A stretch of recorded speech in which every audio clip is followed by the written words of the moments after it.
എങ്ങനെ വിലയിരുത്താം NIA-യുടെ ഈ അന്വേഷണത്തെ? ഇത് വളരെ ഗുരുതരമായിട്ടുള്ള ഒരു പ്രശ്നമാണ് എന്ന് വിലയിരുത്താൻ കഴിയുമോ? റോബിൻ സൂചിപ്പിച്ചതുപോലെ ഇത് വലിയൊരു പരിശോധന തന്നെയാണ് നടക്കുന്നത്. നമുക്കറിയാം 4 ജില്ലകളിൽ ഒരേ സമയത്താണ് പരിശോധന നടക്കുന്നത്. വലിയ തോതിൽ ഉള്ളിച്ചാക്ക് ഉള്ള ലോറിയിൽ വലിയ തോതിൽ വലിയ തോതിലാണ് സ്ഫോടക വസ്തുക്കൾ കൊണ്ടുവരുന്നത്. 2026 ഫെബ്രുവരിയിലാണ് കേസിന് ആസ്പദമായ സംഭവം ഉണ്ടായത്. തിരുവരങ്ങാടിയിലെ എക്സലന്റ് ബ്രിക്സുമായി ബന്ധപ്പെട്ട ഹാരിസിന്റെ ഇതിലേക്കാണ് പ്രധാനമായിട്ടും ഇത് കൊണ്ടുവന്നത്. ആ ഒരു സമയത്ത് കേസുമായി ബന്ധപ്പെട്ട 6 പേർക്കെതിരെ കേസെടുത്തിരുന്നു. അതിൽ പ്രധാന പ്രതിയാണ് കോഴിക്കോട് മുക്കം എരിഞ്ഞിമാവിലെ ഹാരിസ്. അതുമായി ബന്ധപ്പെട്ട ആളുകളുടെ വീടുകളിൽ തന്നെയാണ് പ്രധാനമായിട്ടും ഇപ്പോൾ അന്വേഷണം നടന്നുകൊണ്ടിരിക്കുന്നത്.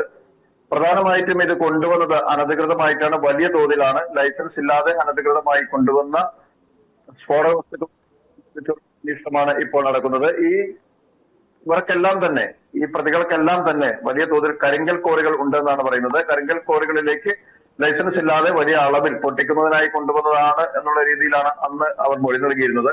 പക്ഷെ ഇതിന് പിന്നിൽ മറ്റ് ഉദ്ദേശങ്ങൾ ഉണ്ടോ എന്നുള്ള കാര്യം പരിശോധിക്കുന്നുണ്ട്. കാര്യം എന്ന് ചോദിച്ചാൽ അന്ന് പിടിച്ചെടുത്തത് വലിയ അളവിലുള്ള സ്ഫോടക വസ്തുക്കളാണ്. ഉള്ളിച്ചാക്കിന്റെ മറവിൽ ലോറിയിൽ ഒന്ന് കൊണ്ടുവന്നത് വലിയ തോതിലുള്ള സ്ഫോടക വസ്തുക്കളാണ്. അതുകൊണ്ട് ഇത് കരിങ്കൽ കോറിയിൽ മാത്രം പൊട്ടിക്കാനുള്ളതാണോ എന്നുള്ള വലിയൊരു സംശയം ഇതിന്റെ പിന്നിൽ നിൽക്കുന്നുണ്ട്. അതിനാൽ തന്നെയാണ് ഈ 6 പ്രതികളുമായി ബന്ധപ്പെട്ട 4 ജില്ലകളിൽ ഒരേ സമയം പരിശോധന നടക്കുന്നത് എന്നുള്ളത്.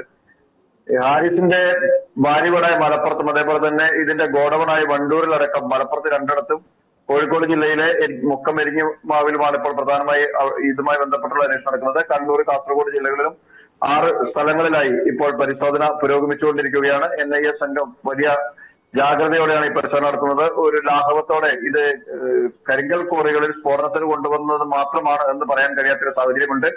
പല രീതിയിലുള്ള സംഭവങ്ങൾ കേരളത്തിൽ ഇതിനു മുമ്പും NIA റിപ്പോർട്ട് ചെയ്തിട്ടുണ്ട്. സ്ഫോടക വസ്തുക്കൾ കേരളത്തിലേക്ക് എത്തിയത്, അതിന്റെ പിന്നാമ്പറങ്ങൾ തേടിയുള്ള അന്വേഷണങ്ങളൊക്കെ ഇതിനു മുമ്പ് നടന്നിട്ടുണ്ട്. അതിനകത്ത് തന്നെ വളരെ ജാഗ്രതയോടുകൂടിയാണ് ഈ അന്വേഷണം നടക്കുന്നത്. ആശങ്കപ്പെടുത്തുന്നത് കൂടിയാണ്. നമുക്കറിയാം, ഇത് കരിങ്കൽ കോറിയുമായി ബന്ധപ്പെട്ട് പാറ പൊട്ടിക്കാൻ തന്നെയാണെങ്കിൽ ഇതിനെ കൊണ്ടുവരുന്ന സ്ഫോടക വസ്തുക്കൾ കൃത്യമായി ലൈസൻസോടുകൂടി സർക്കാരിന്റെ അംഗീകാരത്തോടു കൂടി മാത്രമേ കൊണ്ടുവരാൻ കഴിയുള്ളൂ. പക്ഷേ കരിങ്കൽ കോറിയുടെ മറവിൽ വലിയ തോതിൽ വലിയ തോതിൽ സ്ഫോടക വസ്തുക്കൾ എത്തിയിട്ടുണ്ടെങ്കിൽ പ്രശ്നബാധിത മേഖലകൾ എന്ന് തന്നെ നമ്മൾ കരുതുന്ന, അല്ലെങ്കിൽ ഏതൊരു സമയത്തും പ്രശ്നബാധിത മേഖലകളുടെ ലിസ്റ്റിലേക്ക് വരാൻ സാധ്യതയുണ്ടെന്ന് വിലയിരുത്തുന്ന മുൻപ് സൂചിപ്പിച്ചിട്ടുള്ള മലപ്പുറം, കോഴിക്കോട്, കണ്ണൂര്, കാസർഗോഡ് ജില്ലകളിലാണ് ഈ വലിയ തോതിൽ സ്ഫോടക വസ്തുക്കൾ എത്തിയിട്ടുള്ളത് എന്നുള്ളതും ആശങ്ക സൃഷ്ടിക്കുന്നതാണ്. ഇപ്പോൾ വണ്ടൂരിലെ ഗോഡബറിലും, അതേപോലെ തന്നെ തിരുവരങ്ങാടിയിലെ ഹാരിസിന്റെ വീട്ടിലും, അദ്ദേഹത്തിന്റെ താമസ സ്ഥലമായ മുക്കം എരിഞ്ഞിമാവ് കോഴിക്കോട് ജില്ലയിലും പരിശോധന തുടരുകയാണ്. എന്തായാലും പ്രതികളിൽ നിന്നും ബന്ധപ്പെട്ട ആളുകളിൽ നിന്നുമുള്ള മൊഴികൾ ശേഖരിച്ചുകൊണ്ടിരിക്കുകയാണ്.